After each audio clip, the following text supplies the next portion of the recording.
पंजाब दे विच नित दिन लुटखो दीआं वारदातां निकल के सामने आ रही ने। हुण तां इह लुटेरे इन्ने बेखौफ हो गए ने कि इन्हां ने निहंगां दे पवित्र बाणे नूं अपना पेस बना के उस दे विच लुट कीती है। दस दईए कि यह मामला पंजाब दे तरनतारन दे एक फिलिंग स्टेशन तो सामने आया, जिथे निहंग बाणे दे विच आए 3 मुंडियां दे वल्लों हथियारां दे नोक दे उत्ते ये लुट की गई है। दस दिए कि उन्होंने करिंदे दे कोलों जिथे पैसे लुटे उत्थे ही अंदर ले जाके उसकी कुटमार भी की और ये तीनों नौजवान निहंगा दे बाणे दे विच सजे हुए सी, जिन्हां दे वल्लों इस पूरी वारदात नूं अंजाम दिता गया। ये सारी वारदात फिलिंग स्टेशन ते लगे सीसीटीवी कैमरिਆਂ दे विच कैद हो गई। दस दिए कि सतवंत फिलिंग स्टेशन कैरो ते मोटरसाइकिल सवार 3 नौजवान जिहड़े कि निहंग बाणे दे विच आए सी, उन्हां ने हथियारां दी नोक दे उत्ते लुट कीती है और 12,000 रुपए दी नगदी ते करिंदे दा मोबाइल फोन खो के लै गए। दफ्तर दे विच ले जाके उसकी कुटमार भी कीती। ये सारी घटना उत्थे मौजूद सीसीटीवी कैमरिਆਂ दे विच कैद हो गई। विधान सभा हलका पट्टी दे पिंड कैरो विखे निहंग सिंह बाणे दे विच मोटरसाइकिल ते सवार 3 व्यक्तियों ने पेट्रोल पंप के करिंदे तो हथियारां दी नोक ते 12,000 रुपए की नगदी लुटी, उसका मोबाइल फोन खोया, दफ्तर विच ले जाके उसकी कुटमार की, उत्थों भी नगदी लुटी ਅਤੇ ਬਾਅਦ ਵਿੱਚ ਲੁਟੇਰੇ ਉੱਥੋਂ ਫਰਾਰ ਹੋ ਗਏ, ਜਿਹੜੇ ਕਿ ਜਾਂਦੇ ਜਾਂਦੇ ਕੁਝ ਦੂਰੀ ਤੇ ਕਰਿੰਦੇ ਦਾ ਮੋਬਾਈਲ ਫੋਨ ਸੁੱਟ ਗਏ ਤਾਂ ਕਿ ਉਹ ਕਿਸੇ ਨੂੰ ਇਸ ਦੀ ਜਾਣਕਾਰੀ ਨਾ ਦੇ ਸਕੇ। ਦੱਸ ਦਈਏ ਕਿ ਪੈਟਰੋਲ ਪੰਪ ਦੇ ਮਾਲਕ ਨੇ ਸਾਰੀ ਘਟਨਾ ਦੀ ਜਾਣਕਾਰੀ ਬਾਅਦ ਵਿੱਚ ਪੁਲਿਸ ਨੂੰ ਦਿੱਤੀ। ਪੁਲਿਸ ਨੇ 3 ਅਣਪਛਾਤੇ ਨੌਜਵਾਨਾਂ ਦੇ ਖਿਲਾਫ ਮਾਮਲਾ ਦਰਜ ਕਰਕੇ ਜਾਂਚ शुरू कर दी है। पेट्रोल पंप के मुलाजम महेंद्र सिंह ने इस घटना की सारी जानकारी दी है।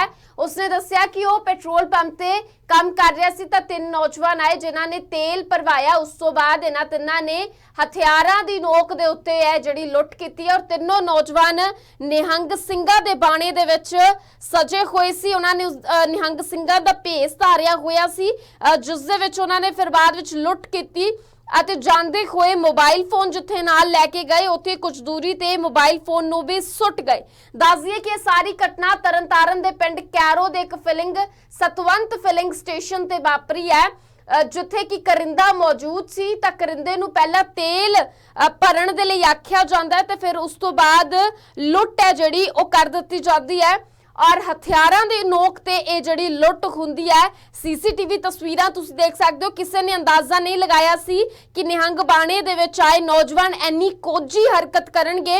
इस बाणे नूं बदनाम करन दी कोशिश जिहड़ी इन्हां नौजवानां दे वल्लों कीती गई है, क्योंकि सीसीटीवी तस्वीरां तो पहलां तां यही लग रहा सी कि शायद निहंग है जिन्हां ने लुट कीती है, पर बाद विच पेट्रोल पंप दे एक मुलाजम ने दस्सिया कि निहंग बाणे दे विच आए होए सी, क्योंकि उन्हां ने मूँह बन्ने होए सी, किरपान धारण कीती हुई सी, तां निहंग बाणा भी पूरा उन्होंने धारण किया होया सी और बंदूक कढ़ के उन्होंने जिहड़ी है इस पूरी लुट नूं अंजाम दिता। बाद विच यही नहीं कि सिर्फ उत्थों पैसे लैके भज के उस मुलाजम नूं अंदर तक लैके गए, दफ्तर दे अंदर भी है जिहड़ा ओह लुट करन दी कोशिश की। बाद विच उस मुलाजम दा जिहड़ा है फोन खोया, फोन खोन तो बाद उत्थों फरार होए ते कुछ दूरी ते जाके उसका फोन सुट दिता ताकि वह मुलाजम किसी होर नूं इस घटना की जानकारी जिहड़ी है ना दे सके। एक घटना तरनतारन पट्टी दे पिंड कैरो दे नज़दीक सतवंत फिलिंग स्टेशन ते वापरी है, जिथे निहंग ਸਿੰਘਾਂ दे बाणे दे विच 3 नौजवानां दे वल्लों एक कोझी हरकत की गई है कि उन्हां 3 नौजवानां ने पिस्टल के आधार के उत्ते पिस्टल की नोक के उत्ते जिहड़ी है पूरी लुट नूं अंजाम दिता। इत्थों तक कि जांदे होए उस मुलाजम की कुटमार भी करके गए। उस मुलाजम ने तो सोचा सी 3 नौजवान निहंग ने और वो पेट्रोल पवाउण दे लई उत्थे आए हुए ने, पर उस मुलाजम नूं नहीं पता सी कि ये 3 नौजवान इन्नी कोझी हरकत करनगे कि जिस दे नाल पूरे पंजाब दे लोग हक्के बक्के रह जाणगे कि निहंग बाणे दे विच सजे हुए नौजवानां दे वल्लों ये हरकत जिहड़ी आ कीती गई है। दस दईए कि तरनतारन दे कैरो दे विच सारी घटना वापरी है और लुट करन तो बाद है जिहड़े ये 3 जने उत्थों फरार हो गए। मोटरसाइकिल दे उत्ते आए सीगे पेट्रोल पवाउण दे लई पेट्रोल पंप दे विच लुके ਤਿੰਨੇ ਨਿਹੰਗ ਬਾਣੇ ਦੇ ਵਿੱਚ ਸਜੇ ਹੋਏ ਸੀ ਔਰ ਮੂੰਹ ਬੜੇ ਅਜੀਬ ਤਰੀਕੇ ਦੇ ਨਾਲ ਬੰਨੇ ਹੋਏ ਸੀ ਇਹਨਾਂ ਨੇ ਪਰਨਿਆਂ ਦੇ ਨਾਲ ਔਰ ਉਸ ਤੋਂ ਬਾਅਦ ਲੁੱਟ ਕਰਕੇ ਜਿਹੜਾ ਉੱਥੋਂ ਫਰਾਰ ਹੋ ਜਾਂਦੇ ਜਾਂਦੇ ਕਰਿੰਦੇ ਦਾ ਮੋਬਾਈਲ ਫੋਨ ਵੀ ਖੋਹ ਲੈਂਦੇ। ਪਰ ਇਹ ਸਾਰੀ ਘਟਨਾ ਸੀਸੀਟੀਵੀ ਕੈਮਰਿਆਂ ਦੇ ਵਿੱਚ ਕੈਦ ਹੋ ਗਈ ਔਰ ਜਿਸ ਤੋਂ ਬਾਅਦ ਪੁਲਿਸ ਤੱਕ ਇਸ ਦੀ ਜਾਣਕਾਰੀ ਪੈਟਰੋਲ ਪੰਪ ਦੇ ਮਾਲਕ ਦੇ ਵੱਲੋਂ ਦਿੱਤੀ ਗਈ। ਫਿਰ ਜਿਸ ਮੁਲਾਜ਼ਮ ਦੇ ਨਾਲ ਲੁੱਟ ਹੋਈ ਉਹ ਮੁਲਾਜ਼ਮ ਵੀ ਸਾਹਮਣੇ ਆਇਆ। ਉਸ ਮੁਲਾਜ਼ਮ ਨੇ ਦੱਸਿਆ ਕਿ ਕਿਵੇਂ ਜਿਹੜੇ ਹੈ ਤਿੰਨ ਨੌਜਵਾਨ ਆਏ ਨਿਹੰਗ ਬਾਣੀਆਂ ਦੇ ਵਿੱਚ ਆ ਕੇ ਉਹਨਾਂ ਨੇ ਲੁੱਟ ਜਿਹੜੀ ਆ ਉਹ ਕੀਤੀ ਹੈ। ਫੋਨ ਉਹਦਾ ਕੁਝ ਦੂਰੀ ਤੇ ਜਾ ਕੇ ਸੁੱਟ ਦਿੱਤਾ ਔਰ ਉਸਨੂੰ ਫੋਨ ਜਿਹੜਾ ਉਸਦਾ ਹਾਲਾਂਕਿ ਮਿਲ ਗਿਆ। ਫਿਰ ਪੁਲਿਸ ਨੇ ਤਿੰਨ ਜਣਿਆਂ ਦੇ ਖਿਲਾਫ ਮਾਮਲਾ ਦਰਜ ਕਰਕੇ ਜਾਂਚ ਸ਼ੁਰੂ ਕਰ ਦਿੱਤੀ ਹੈ। ਜਿਸ ਦਿਸ਼ਾ ਦੇ ਵਿੱਚ ਫੋਨ ਸੁੱਟਿਆ ਗਿਆ ਸੀ ਉਸ ਦਿਸ਼ਾ ਤੇ ਵੀ ਪੁਲਿਸ ਦੇ ਵੱਲੋਂ ਸੀਸੀਟੀਵੀ ਕੈਮਰੇ ਖੰਗਾਲੇ ਜਾ ਰਹੇ ਨੇ ਤਾਂ ਕਿ ਪਤਾ ਲੱਗ ਸਕੇ ਕਿ ਆਖਿਰਕਾਰ ਇਹ ਨੌਜਵਾਨ ਕਿੱਧਰੋਂ ਆਏ ਸੀ ਔਰ ਕਿੱਧਰ ਨੂੰ ਜਿਹੜਾ ਲੁੱਟ ਕਰਕੇ ਫਰਾਰ ਹੋਇਆ। ਇਸ ਪੂਰੀ ਵਾਰਦਾਤ ਨੂੰ ਲੈ ਕੇ ਕੀ ਕੁਝ ਕਹਿਣਾ ਹੈ ਪੈਟਰੋਲ ਪੰਪ ਦੇ ਮੁਲਾਜ਼ਮ ਦਾ ਉਹ ਵੀ ਸੁਣ ਲੈਂਦੇ ਆ।